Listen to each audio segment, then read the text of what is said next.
ಶುಕ್ಲಾಂಬರಧರಂ ವಿಷ್ಣುಂ ಶಶಿವರ್ಣಂ ಚತುರ್ಭುಜಂ ಪ್ರಸನ್ನವದನಂ ಧ್ಯಾಯೇತ್ ಸರ್ವವಿಘ್ನೋಪಶಾಂತಯೇ.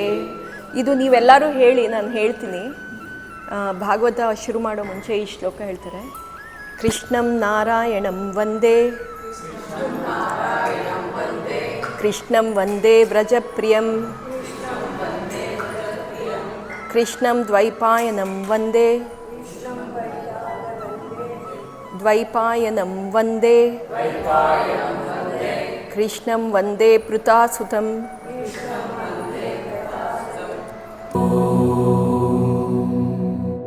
ಕೃಷ್ಣಾಯ ವಾಸುದೇವಾಯ ಹರಯೇ ಪರಮಾತ್ಮನೇ.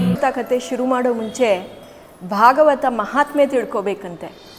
ಯಾಕಂದರೆ ನೀವು ಆ ಪುಸ್ತಕ ತೆಗೆದು ನೋಡಿದ್ರೂ ಭಾಗವತ ಕಥೆ ಯಾಕೆ ನಾವು ಕೇಳಬೇಕು, ಅದರಿಂದ ನಮಗೇನು ಪ್ರಯೋಜನ, ಭಾಗವತ ಯಾಕೆ ನಮಗೆ ಬೇಕು ಅನ್ನೋದನ್ನು ತಿಳ್ಕೊಂಡ್ರೆ ಆವಾಗ ಭಾಗವತ ಕೇಳಿದ್ದಕ್ಕೂ ನಮಗೆ ಅನುಕೂಲ ಆಗುತ್ತೆ, ಮತ್ತು ಅದರ ಅರ್ಥನೂ ಗೊತ್ತಾಗುತ್ತೆ, ಅದು ಯಾಕೆ ನಾವು ಕೇಳ್ಕೊತಾ ಇದ್ದೀವಿ ಅಂತಲೂ ಗೊತ್ತಾಗುತ್ತೆ.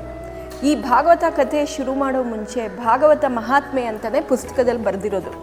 ಅದರಲ್ಲಿ ಏನು ಹೇಳಿದ್ದಾರೆ ಅಂದರೆ ಭಾಗವತ ಕಥೆ ಬಗ್ಗೆ ಉಲ್ಲೇಖಗಳು ಏನಿದೆ ಅದನ್ನು ಹೇಳಿದ್ದಾರೆ. ಒಮ್ಮೆ ಏನಾಯಿತು, ಸೂತ ಪುರಾಣಿಕರು ಅಂದರೆ ನಿಮಗೆ ಗೊತ್ತಿರಬೇಕು, ನೈಮಿಷಾರಣ್ಯ ಅಂತ ಒಂದು ಜಾಗ ಇದೆ ಲಕ್ನೋ ಹತ್ರ. ಅಲ್ಲಿ 33 ಕೋಟಿ ದೇವತೆಗಳು ಅಲ್ಲಿದ್ದಾರಂತೆ.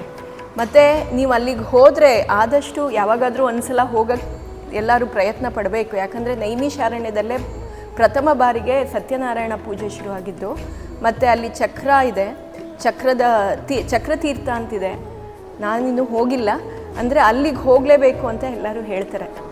ಈ ನೈಮಿಷಾರಣ್ಯದಲ್ಲಿ ಶೌನಕಾದಿ ಮುನಿಗಳು ಇದ್ರಂತೆ. ಅವರು 10,000ಗಿಂತ ಹೆಚ್ಚು ವಿದ್ಯಾರ್ಥಿಗಳಿಗೆ ಪಾಠ ಮಾಡ್ತಾ ಇದ್ರಂತೆ. ಮತ್ತು ಅವ್ರು ಪಾಠ ಮಾಡುವಾಗ ಏನಂದರೆ ಅವ್ರಿಗೆ ಬರೀ ಪಾಠ ಮಾಡ್ತಾ ಇಲ್ಲ, ಮುಂಚಿನ ಕಾಲದಲ್ಲಿ ಗುರುಕುಲ ಅಂತಿತ್ತು. ಆವಾಗ it was A holistic development. ಅಂದರೆ ಒಂದು ಕ್ಯಾಂಡಿಡೇಟ್ ಅಲ್ಲಿ ಸೇರಿಕೊಂಡ್ರೆ ಅವರಿಗೆ A to Z ಅವ್ರಿಗೆ ಟ್ರೈನಿಂಗ್ ಆಗ್ತಾಯಿತ್ತು. ಅಲ್ಲಿ 10,000ಗಿಂತ ಹೆಚ್ಚು ಜನ ಇರ್ತಿದ್ರಂತೆ. ಮತ್ತು ಅವ್ರಿಗೆಲ್ಲ ಪಾಠ ಮಾಡೋದು ಮತ್ತು ಅವ್ರಿಗೆ ಊಟ ತಿಂಡಿ ಎಲ್ಲ ವ್ಯವಸ್ಥೆ ಅವರೇ ಮಾಡ್ಕೊಳ್ತಾ ಇದ್ರು. ಅದಕ್ಕೆ ಅವರನ್ನು ಕುಲಪತಿಗಳು ಅಂತ ಕರೀತಾರೆ. ಅಂಥ ಜಾಗಕ್ಕೆ ಸೂತ ಪುರಾಣಿಕರು ಬಂದ್ರಂತೆ. ಸೂತ ಪುರಾಣಿಕರು ಏನಂದರೆ ಅವರು ಎಲ್ಲ ಕಡೆ ಸಂಚಾರ ಮಾಡ್ಕೊಂಡು ಹೋಗ್ತಾ ಇದ್ದವರು. ಅವರು ಸಂಚಾರ ಮಾಡ್ಕೊಂಡು ಹೋಗ್ತಾ ಇದ್ದಾಗ ಅವ್ರಿಗೆ ಎಲ್ಲ ಕಡೆ ಏನೇನು ನಡೆಯುತ್ತೆ ಅದೆಲ್ಲ ಗೊತ್ತಾಗತ್ತೆ. ಅವ್ರು ಬಂದು ಅಲ್ಲಿ ಬರ್ತಾರೆ. ಈ ಶೌನಕಾದಿ ಋಷಿಗಳು ಅವ್ರಿಗೆ ಕೇಳ್ತಾರಂತೆ, ಸೂತ ಪುರಾಣಿಕರೇ, ನೀವು ಈ ಕಲಿಯುಗ, ಆವಾಗ ಕಲಿಯುಗ ಶುರು ಆಗೋಗಿತ್ತು.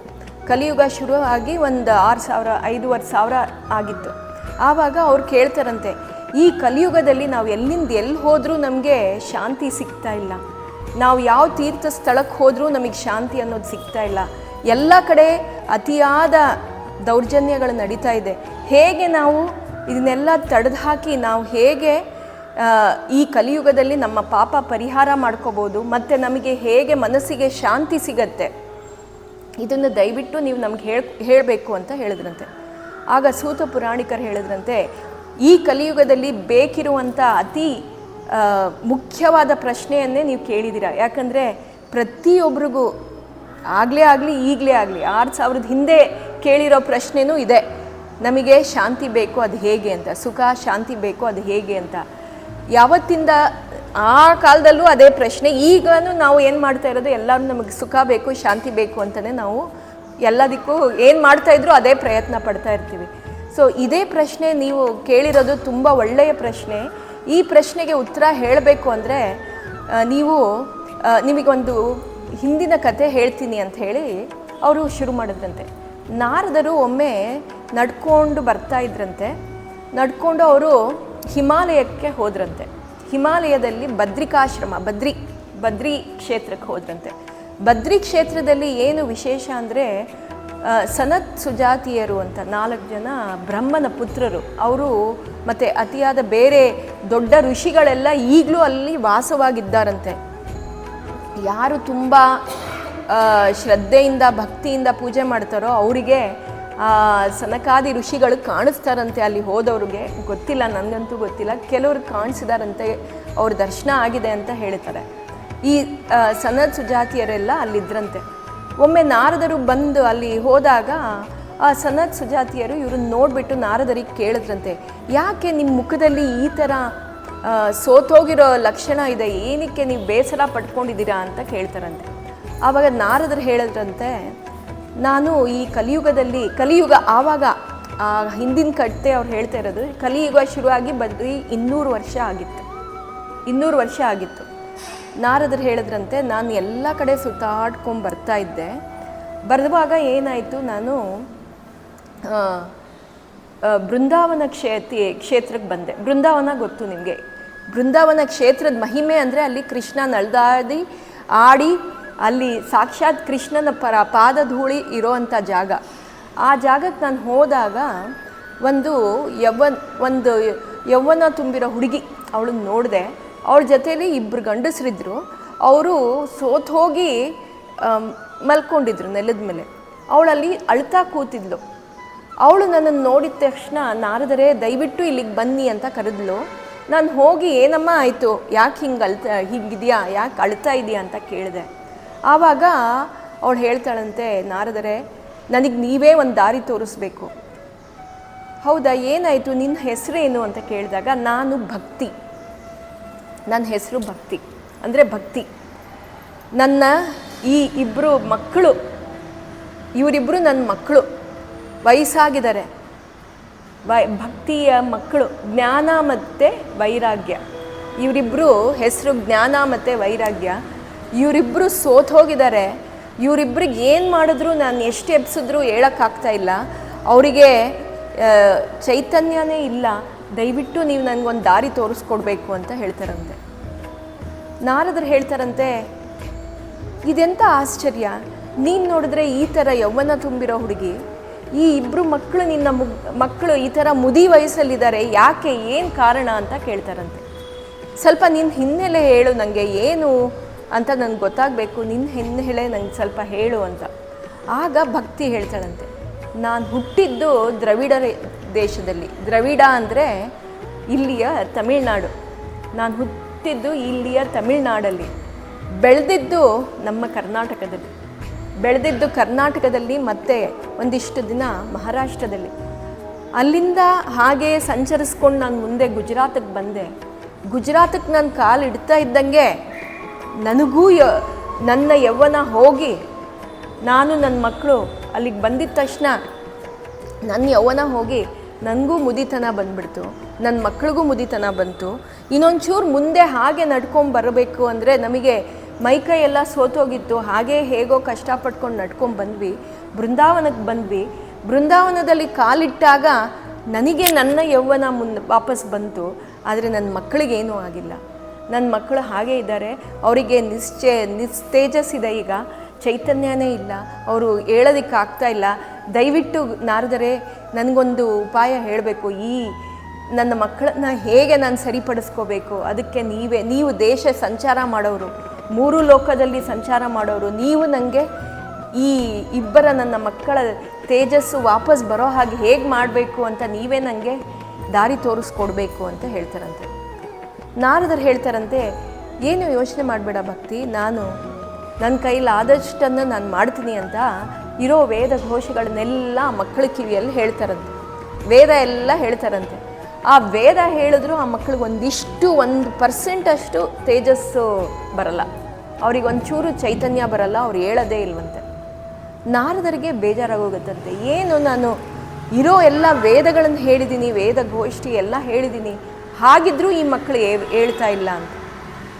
ಏನು ಮಾಡೋದು ಅಂತ ಅವ್ರಿಗೆ ಗೊತ್ತಿಲ್ಲದೆ, ನಾನು ಇದಕ್ಕೇನಾದರೂ ಒಂದು ಪರಿಹಾರ ಹುಡುಕೊಂಬರ್ತೀನಿ ಅಂತ ಅಲ್ಲಿಂದ ಮುಂದಕ್ಕೆ ನಡೆದಿರೋದು ನಾರದರು. ಅಲ್ಲಿಂದ ಮುಂದಕ್ಕೆ ನಡೆದು ಮುಂದೆ ಬಂದು ಬದ್ರಿಕಾಶ್ರಮಕ್ಕೆ ಬಂದರು. ಬದ್ರಿ ಕ್ಷೇತ್ರಕ್ಕೆ ಬಂದರು. ಅದಕ್ಕೆ ಜೀವನದಲ್ಲಿ ಒಂದ್ಸಲ ಆದರೂ ಬದ್ರಿಗೆ ಹೋಗಬೇಕು ಅಂತ ಹೇಳಿದೆ. ಯಾಕಂದರೆ ಅಲ್ಲಿ ಸಾಕ್ಷಾತ್ ಗುರುಗಳು, ಎಲ್ಲ ಋಷಿ ಮುನಿಗಳು ಈಗಲೂ ವಾಸವಾಗಿದ್ದಾರಂತೆ. ಅವರು ನಮಗೆ ಅದೃಶ್ಯವಾಗಿರ್ತಾರೆ, ಕಾಣಲ್ಲ, ಆದರೆ ಅಲ್ಲಿ ಅವರ ಮಹಿಮೆಗಳು ನಡೆಯುತ್ತೆ ಅಂತ ಹೇಳ್ತಾರೆ. ಬದ್ರಿಗೆ ಹೋದರೆ ನಿಮಗೂ ಅದು ನಮ್ಮ ಲೆಕ್ಕ ಇದ್ದರೆ ಕಾಣಿಸ್ತಾರೆ, ಇಲ್ಲ ಅಂದ್ರೆ ಇಲ್ಲ. ಸೊ ಹೀಗೆ ಅವರು ಹೇಳ್ಕೊಂಡು ಬಂದಾಗ ಆಗ ಸನತ್ ಸುಜಾತಿಯರು ಸಿಗ್ತಾರಂತೆ. ಅವರು ಈ ಕತೆ ಎಲ್ಲ ಕೇಳಿ ನಾರದರಿಗೆ ಹೇಳ್ತಾರಂತೆ, ನೀವು ಇಷ್ಟೆಲ್ಲ ಓಡಾಡ್ಕೊಂಡು ಬಂದಿದ್ದೀರಾ, ಆದರೂ ನಿಮಗೆ ಏನು ಪರಿಹಾರ ಅಂತ ಗೊತ್ತಾಗ್ತಾ ಇಲ್ಲ ಅಂದರೆ ನಮಗೆ ತಿಳಿದ ಮಟ್ಟಿಗೆ ನಾವು ನಿಮಗೆ ಹೇಳ್ತೀವಿ ಅಂತ ಹೇಳ್ತಾರಂತೆ. ಹೇಳಿ, ದಯವಿಟ್ಟು ಹೇಳಿ ಅಂದಾಗ ಅವರು ಹೇಳೋದೇನೆಂದರೆ, ನೀವು ಭಾಗವತವನ್ನು ಆ ಇಬ್ಬರು ಮಕ್ಕಳಿಗೆ ಹೇಳಿ ಅಂತ ಹೇಳ್ತಾರಂತೆ. ಯಾವ ಭಾಗವತ ಅಂದರೆ ನಾರದರಿಗೆ ಗೊತ್ತಿರೋ ಭಾಗವತ. ಅವರು ಆ ಭಾಗವತ ಬಗ್ಗೆ ಆವಾಗ ಹೇಳ್ತಾರೆ. ಭಾಗವತ ಒಂದು ಅತಿಯಾದ ಒಳ್ಳೆಯ ವ್ಯಾಸರ ರಚನೆ ಇದು. ಈ ಭಾಗವತ ರಚನೆ ಹೇಗಾಯಿತು ಅಂತ ಅವ್ರು ಹೇಳಲ್ಲ, ನಾನು ನಿಮಗೆ ಹೇಳ್ತಾ ಇದ್ದೀನಿ ಇಲ್ಲಿ. ವ್ಯಾಸರು ನಿಮಗೆ ಗೊತ್ತಿರೋದು, ಎಲ್ಲರಿಗೂ ಗೊತ್ತಿದೆ. ವೇದವ್ಯಾಸರು ಸಾಕ್ಷಾತ್ ನಾರಾಯಣನ ಅವತಾರ. ಅವರು ಎಲ್ಲ ವೇದಗಳು ಹೇಗಿತ್ತು, ಒಂದು ರಾಶಿ, ಒಂದಿಷ್ಟು ದೊಡ್ಡ ಗುಡ್ಡೆ ಅಷ್ಟಿತ್ತಂತೆ ವೇದಗಳು. ಅದರಲ್ಲಿ ಒಂದು ಮುಷ್ಟಿಯಷ್ಟೇ ನಮಗೆ ಸಿಕ್ಕಿರೋದು. ಆ ಮುಷ್ಟಿಯಷ್ಟು ವೇದನ ಅವರು ಏನು ಮಾಡಿದ್ರು, ಅದನ್ನು ವಿಂಗಡಿಸಿ ಒಂದಿಷ್ಟು ಋಗ್ವೇದ, ಎಲ್ಲ 4 ವೇದ, ಋಗ್, ಯಜುರ್, ಅಥರ್ವ, ಸಾಮವೇದ ಅಂತ ಎಲ್ಲ ಅವರು ವಿಂಗಡಣೆ ಮಾಡಿದ್ರಂತೆ. ವಿಂಗಡಣೆ ಮಾಡಿ ಬರೀ ಅಷ್ಟಕ್ಕೆ ನಿಲ್ಲಿಸ್ಲಿಲ್ಲ ಅವರು. ಆಮೇಲೆ ಪುರಾಣ ಕಥೆಗಳನ್ನು ಬರೆದ್ರಂತೆ. ಪುರಾಣ ಎಲ್ಲ ಬರೆದು ಎಲ್ಲ ಅದಲ್ಲದೆ ಸಾಮಾನ್ಯ ಜನರಿಗೆ ಅರ್ಥ ಆಗಬೇಕು ಅಂತ ಮಹಾಭಾರತನೂ ಬರೆದ್ರಂತೆ. ಮಹಾಭಾರತ ಬರೆದಾಗ್ಲೂ ಅವ್ರಿಗೆ ಏನಾದರೂ ಅವ್ರಿಗೊಂಥರ ಮನಸ್ಸಿಗೆ ಸಂತೋಷ ಆಗಲಿಲ್ಲ. ನಾನು ಇಷ್ಟೆಲ್ಲ ಬರೆದಿದ್ದೀನಿ, ಏನೇನೋ ಮಾಡಿದ್ದೀನಿ, ಆದರೂ ನನಗೇನು ಸ್ಯಾಟಿಸ್ಫ್ಯಾಕ್ಷನ್ ಇಲ್ಲ ಅಂತ ಅವ್ರಿಗೆ ಬಂತಂತೆ. ಒಂದು ದಿವಸ ಯೋಚನೆ ಮಾಡ್ಕೊಂಡು ಕೂತಾಗ ನಾರದರಲ್ಲಿ ಬಂದಾಗ ನಾರದರು ಹೇಳಿದ್ರಂತೆ, ನೀನು ಇಷ್ಟೂ ದಿವಸ ಬರೆದಿರೋದು ಕರ್ಮಯೋಗ. ಮಹಾಭಾರತದಲ್ಲೆಲ್ಲ ಕರ್ಮಯೋಗದ ಬಗ್ಗೆ ಉಲ್ಲೇಖ ಜಾಸ್ತಿ. ಈಗ ನೀನು ಬರಿಬೇಕಿರೋದು ಭಕ್ತಿಯೋಗ. ಭಕ್ತಿಯೋಗ ನೀನು ಬರಿಬೇಕಂದ್ರೆ ಸಾಕ್ಷಾತ್ ಕೃಷ್ಣನ ಕಥೆಯನ್ನು ನೀನು ಬರಿಬೇಕು ಅಂತ ಹೇಳಿದ್ರಂತೆ. ಆವಾಗ ವೇದವ್ಯಾಸರು ಭಾಗವತ ಬರೆದ್ರಂತೆ. ಆ ಭಾಗವತ ಕಥೆ ಹಂಗೆ ಬರೆದಿರೋದು, ಅದು ಬರೆದಿರೋ ಕತೆ. ಇವಾಗ ನಾವು ಹಿಂದಕ್ಕೆ ಹೋಗೋಣ. ನಾನು ಹೇಳ್ತಾ ಇದ್ದೆ, ಸನತ್ ಸುಜಾತಿಯರು ನಾರದರಿಗೆ ಹೇಳ್ತಾರೆ, ಈ ಭಾಗವತ ಯಾರು ಯಾರಿಗೆ ಎಲ್ಲಿ ಹೇಳಿದ್ದು ಅಂತ. ಈ ಭಾಗವತ ಕತೆ ಪರೀಕ್ಷಿತ್ ರಾಜರಿಗೆ ಒಬ್ಬ ಋಷಿ ಹೇಳಿದರು, ಶೃಂಗಿ ಋಷಿ ಅಂತ. ಶೃಂಗಿ ಋಷಿ ಹೇಳಿದ್ದಲ್ಲ, ಶುಕಮುನಿಗಳು ಹೇಳಿರೋದು. ಶುಕಮುನಿಗಳು ಹೇಳೋ ಹಿನ್ನೆಲೆ ಏನು ಅಂದರೆ, ಪರೀಕ್ಷಿತ್ ರಾಜ ನಮ್ಮ ದೇಶ, ಕಲಿಯುಗ ಆದಮೇಲೆ ನಮ್ಮ ದೇಶ ಆಳ್ತಾ ಇದ್ದಿದ್ದ ರಾಜ. ನಮ್ಮ ದೇಶ ಆಳ್ತಾ ಇದ್ದಿದ್ದ ರಾಜ ಪರೀಕ್ಷಿತ್. ಒಂದು ದಿವಸ ಅವರು ಕುದುರೆ ಏರಿ ಇದು ಬೇಟೆಗೆ ಹೊರಟಾಗ ಬೇಟೆ ಎಲ್ಲ ಮಾಡಿದ್ರು. ಅವ್ರ ಸೈನಿಕರೆಲ್ಲ ಇದ್ದರು. ಬೇಟೆ ಮಾಡಿ ವಾಪಸ್ ಬರುವಾಗ ಅವ್ರಿಗೆ ಬಾಯಾರಿಕೆ ಆಯ್ತಂತೆ. ಅಲ್ಲೇ ಪಕ್ಕದಲ್ಲಿ ಒಂದು ಶೃಂಗಿ ಋಷಿಯ ಆಶ್ರಮ ಆಯಿತು. ಆ ಆಶ್ರಮಕ್ಕೆ ಹೋದರು. ಅಲ್ಲಿ ಹೋದಾಗ ಶೃಂಗಿ ಋಷಿರು ತಪಸ್ಸಲ್ಲಿ ಕೂತಿದ್ರು, ಧ್ಯಾನ ಮಗ್ನರಾಗಿದ್ದರು. ಅವ್ರು ಕಣ್ಣು ಮುಚ್ಕೊಂಡಿದ್ರು. ಪರೀಕ್ಷಿತ್ ರಾಜರು ಅಲ್ಲಿ ಬಂದು ಅವರು ಹೇಳಿದ್ರಂತೆ, ಹೇ ಋಷಿ, ನಾನು ಬಂದಿದ್ದೀನಿ, ಈ ದೇಶದ ರಾಜ ನಾನು ಬಂದಿದ್ದೀನಿ, ನನಗೆ ಬಾಯಾರಿಕೆ ಆಗಿದೆ, ನೀರು ಬೇಕು ಅಂತ. ಅವರು ತಪಸ್ಸಲ್ಲಿ ಮಗ್ನನಾಗಿರೋರಿಗೆ ಅವ್ರಿಗೇನು ಕೇಳಿಸ್ಲಿಲ್ಲ. ಅವ್ರು ಏನೂ ಉತ್ತರ ಕೊಡಲಿಲ್ಲ. ಇವರು ನೋಡ್ತಾ ಇದ್ರಂತೆ. ಎಷ್ಟೊತ್ತಾದರೂ ಈ ಋಷಿ ಹೇಳಲಿಲ್ಲ. ರಾಜರಿಗೆ ಕೋಪ ಬಂತು. ಪರೀಕ್ಷಿತ್ತು ತುಂಬ ಒಳ್ಳೆಯ ರಾಜ, ಎಲ್ಲ ಧರ್ಮ ಪಾಲನೆ ಮಾಡೋ ರಾಜ. ಆ ಮೂಮೆಂಟಿಗೆ ಅವರಿಗೆ ಬುದ್ಧಿ ಭ್ರಮಣೆ ಆಗಿತ್ತು. ಅವರು ನಾನು ಇಷ್ಟು ಹೇಳಿದ್ರು ಇವ್ರು ಹೇಳ್ತಾ ಇಲ್ಲ ಅಂತ ಹೇಳಿ ಅಲ್ಲಿ ಮುಂದೆ ಒಂದು ಹಾವು ಸತ್ತಿತ್ತಂತೆ. ಆ ಸತ್ತಿದ್ದ ಹಾವನ್ನು ಎತ್ಕೊಂಡು, ಬಿಲ್ಲಿಂದ ಎತ್ಕೊಂಡು ಆ ಋಷಿಯ ಕತ್ತಿಗೆ ಸುತ್ತಾಕಿದ್ರಂತೆ.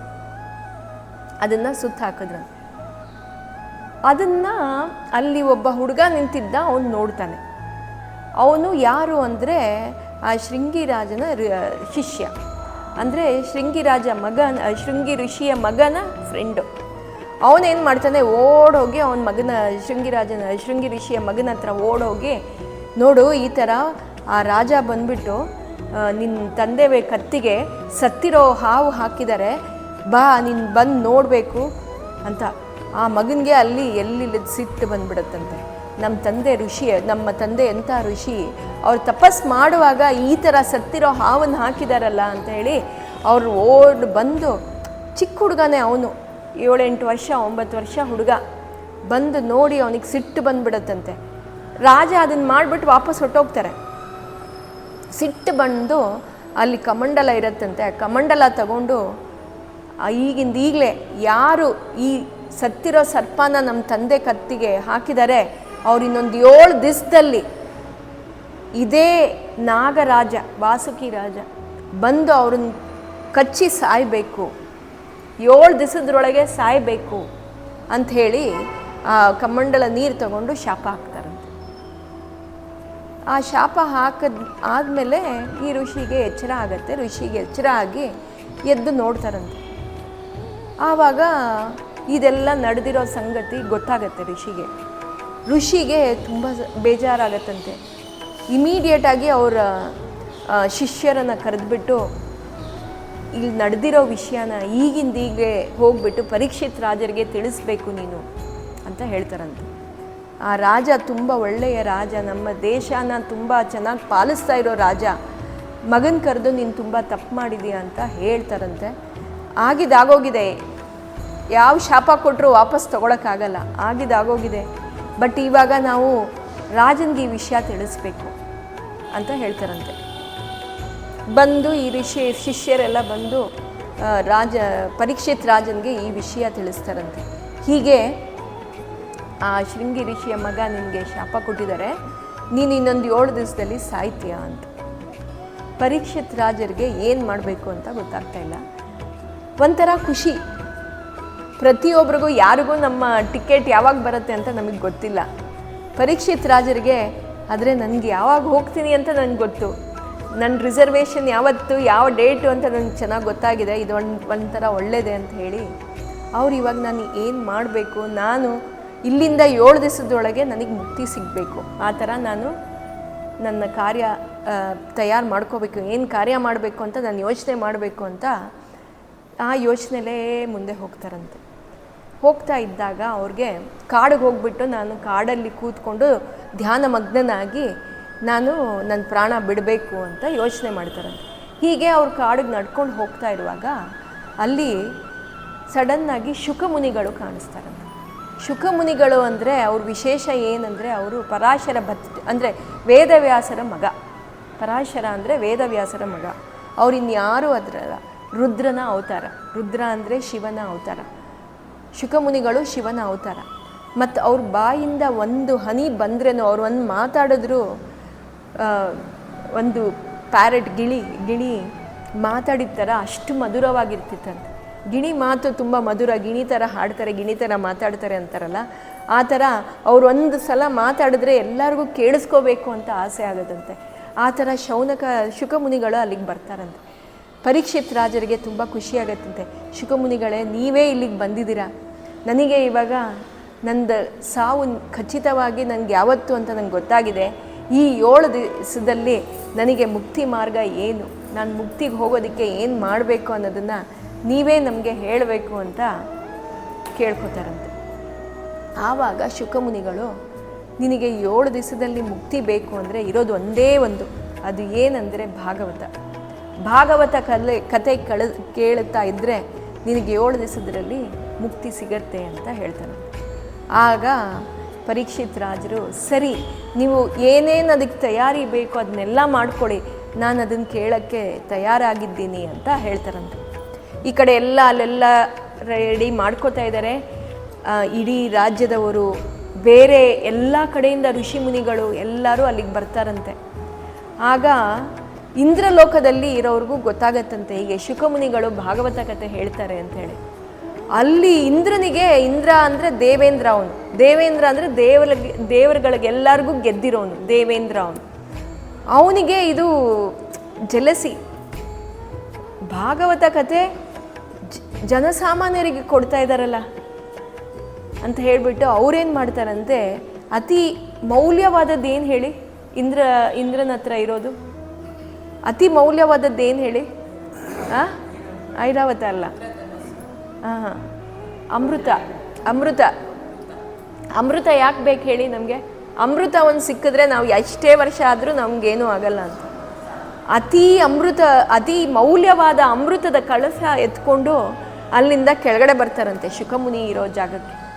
ಬಂದ್ಬಿಟ್ಟು, ಹೇ ಶುಕಮುನಿಗಳೇ, ನೀವು ಈ ಅಮೃತದ ಕಳಸವನ್ನು ತಗೊಳ್ಳಿ, ಆ ಭಾಗವತ ಕತೆ ಇಲ್ಲಿ ಯಾರಿಗೂ ಹೇಳಬೇಡಿ, ನಮಗೆ ಕೊಟ್ಬಿಡಿ, ಭಾಗವತ ಕತೆ ನಮಗೆ ಕೊಡಿ, ಈ ಅಮೃತದ ಕಳಸ ನಾನು ನಿಮಗೆ ಕೊಡ್ತೀನಿ, ಎಕ್ಸ್ಚೇಂಜ್ ಡೀಲ್ ಆಫರ್, ನಾನು ನಿಮಗೆ ಇದನ್ನು ಕೊಡ್ತೀನಿ, ನೀವು ಅದನ್ನು ನಂಗೆ ಕೊಡಿ ಅಂತ. ಆಗ ಶುಕಮುನಿಗಳು ಹೇಳ್ತಾರಂತೆ, ಎಲ್ಲಿ ಒಂದು ಗಾಜಿಗೂ ಒಂದು ನವರತ್ನಕ್ಕೂ ಏನು ಸಂಬಂಧ ಇದೆ ಅಂತ. ಅಂದರೆ ನೀನು ಕೊಡೋ ಒಂದು ಅಮೃತ ಬರೀ ಒಂದು ಗಾಜಿನ ಲೆಕ್ಕ. ಈ ಭಾಗವತ ಅತಿಯಾದ ಮೌಲ್ಯವಾದ ರತ್ನ. ಈ ರತ್ನನ ನಾನು ನಿನಗೆ ಕೊಡೋಕ್ಕಾಗತ್ತಾ? ನೀನು ಕೊಡೋ ನಂಗೆ ಅಮೃತ ಬರೀ ಒಂದು ನನ್ನ ಜೀವ ಉಳಿಸ್ಬೋದು, ನಾನು ಇನ್ನು ಎಷ್ಟು ಕೋಟಿ ವರ್ಷ ಆದ್ರೂ ನಾನು ಬಾಳ್ಬೋದು. ಆದರೆ ನನಗೆ ಈ ಭಾಗವತ ಸಿಕ್ಕಿದ್ರೆ, ಈ ಭಾಗವತ ಯಾರಿಗೆ ಸಿಗುತ್ತೋ ಆ ಭಾಗವತ ಸಿಕ್ಕಿದವ್ರಿಗೆ ಸಾವನ್ನೇ ಗೆಲ್ಬೋದು ಅವರು. ಅಂದರೆ ನಿಮಗೆ ಅವ್ರು ಹೇಳೋದೇನೆಂದರೆ, ಭಾಗವತ ಶ್ರದ್ಧೆ ಭಕ್ತಿಯಿಂದ ಕೇಳಿದ್ರೆ ಅದೇ ನಿಮ್ಮ ಕೊನೆಯ ಜೀವನ. ಇನ್ನು ನಿಮಗೆ ಅಂದರೆ ನಿಮಗೆ ಮುಕ್ತಿ ಕೊಟ್ಟು ಭಗವಂತ ಅವನ ಹತ್ರ ಕರ್ಕೊಳ್ತಾನಂತೆ. ಅದಕ್ಕೆ ಈ ಭಾಗವತ ಕಥೆಯನ್ನು ಶ್ರವಣ ಮಾಡೋದಕ್ಕೆ ನಾವು ಪುಣ್ಯ ಮಾಡಿರಬೇಕು ಅಂತ ಇಂದ್ರ ಬಂದು ಡೀಲ್ ಮಾಡೋದು. ನೀವು ನಂಗೆ ಆ ಭಾಗವತ ಕೊಡಿ, ನಾನು ನಿಮಗೆ ಅಮೃತ ಕೊಡ್ತೀನಿ ಅಂತ. ಆಗ ಶುಕಮುನಿಗಳು ಹೇಳ್ತಾರಂತೆ, ಈ ಭಾಗವತ ಅತಿ ಮೌಲ್ಯವಾದದ್ದು, ನಾನು ನಿನಗಿದು ಕೊಡೋಕ್ಕಾಗಲ್ಲ, ನನಗಿದು ಬೇಡ, ನನಗೆ ಈ ಅಮೃತ ಬೇಡ.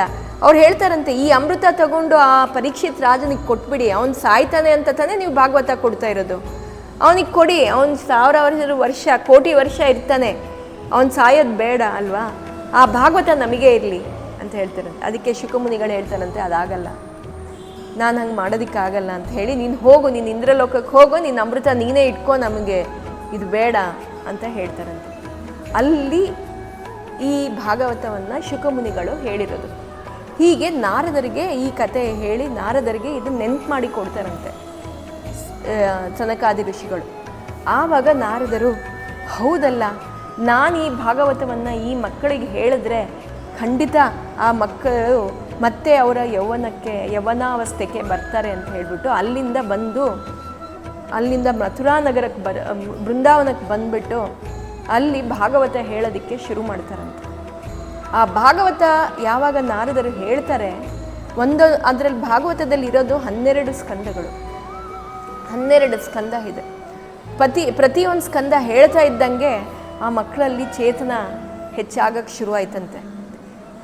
ಯಾವಾಗ ಭಾಗವತ ಮುಗಿಯೋಕ್ಕೆ ಬಂತು, ಆ ಭಕ್ತಿ ಜೊತೆಲಿ ಜ್ಞಾನ ವೈರಾಗ್ಯ ಕೂಡ ಯೌವನಕ್ಕೆ ಬಂದ್ಬಿಟ್ರಂತೆ.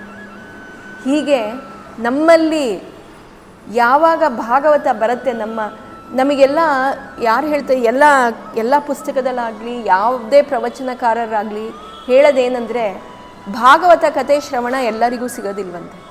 ಅದು ಸಿಗಬೇಕಂದ್ರೆ ನಿಮ್ಮ ಪೂರ್ವ ಜನ್ಮದಲ್ಲಿ ನೀವೇನೋ ಒಂದು ಒಳ್ಳೆ ಕೆಲಸ ಮಾಡಿರಬೇಕು, ಆವಾಗ ನಿಮಗೆ ಭಾಗವತ ಕಥೆ ಶ್ರವಣ ಲಭ್ಯ ಆಗತ್ತಂತೆ. ಇಲ್ಲಾಂದರೆ ಆ ಭಾಗವತ ಕಥೆ ಬಗ್ಗೆನೂ ನಿಮ್ಗೆ ಉಲ್ಲೇಖ ಇರಲ್ಲ. ನಿಮ್ಮ ಪೂರ್ವ ಜನ್ಮದಲ್ಲಿ ನೀವೇನಾದರೂ ಒಳ್ಳೆ ಕಾರ್ಯ ಮಾಡಿದರೆ ನಿಮ್ಗೆ ಭಾಗವತ ಸಿಗತ್ತಂತೆ. ಈ ಥರ ನಮಗೆಲ್ಲ ಭಾಗವತ ಕಥೆ ಶ್ರವಣ ಮಾಡೋದಕ್ಕೆ ಅವಕಾಶ ಸಿಕ್ಕಿದೆ. ಮತ್ತು ನಮಗೆ ಈ ಭಾಗವತ ಕಥೆ ತಿಳ್ಕೋಬೇಕು ಅಂತ ನಮಗೊಂದು ಆಸಕ್ತಿ ಬಂದಿರೋದು ನಮ್ಮಲ್ಲಿ ಆ ಭಗವಂತ ಕೊಟ್ಟಿರೋ, ಅವನೇ ಬಂದು ನಮ್ಮ ಮನಸ್ಸಲ್ಲಿ ಕೂತಿ ಈ ಪ್ರೇರಣೆ ನಮಗೆ ಮಾಡಿರೋದು. ಆದ್ದರಿಂದ ನಮಗೆ ಭಾಗವತ ಕಥೆ ಸಿಗೋದು ಅಂತ ಹೇಳ್ತಾರೆ. ಹೀಗೆ ಅವರು ಹೇಳಿದ್ದನ್ನು ಕೇಳಿಸ್ಕೊಂಡು ಸೂತ ಪುರಾಣಿಕರು ಇಲ್ಲಿ ಈ ಕಥೆನ ಉಲ್ಲೇಖ ಮಾಡಿದ್ರು ಸೌನಕಾದಿ ಋಷಿಗಳಿಗೆ. ಆಗ ಸೌನಕಾದಿ ಋಷಿಗಳು ಹೇಳ್ತಾರಂತೆ, ಈ ಭಾಗವತಕ್ಕೆ ಅಷ್ಟು ಮಹಿಮೆ ಇದೆಯಾ, ಇದರಿಂದ ಏನಾದರೂ ಬೇರೆ ಉಲ್ಲೇಖ ಇದೆಯಾ, ಭಾಗವತ ಮಹಿಮೆ ಬಗ್ಗೆ ನಮ್ಗೆ ಇನ್ನೇನಾದರೂ ಬೇರೆ ಉಲ್ಲೇಖ ಇದೆಯಾ ಅಂತ ಕೇಳ್ತಾರಂತೆ. ಆಗ ಈ ಸೂತ ಪುರಾಣಿಕರು ಇನ್ನೊಂದು ಕತೆ, ಆತ್ಮಾನಂದ ಅಂತ ಒಬ್ಬರ ಕತೆ, ಆ ಕಥೆನ ಹೇಳ್ತಾರೆ. ಈ ಕಥೆನ ನಾವು ನಾಳೆ ಕೇಳಿಸ್ಕೊಳ್ಳೋಣ.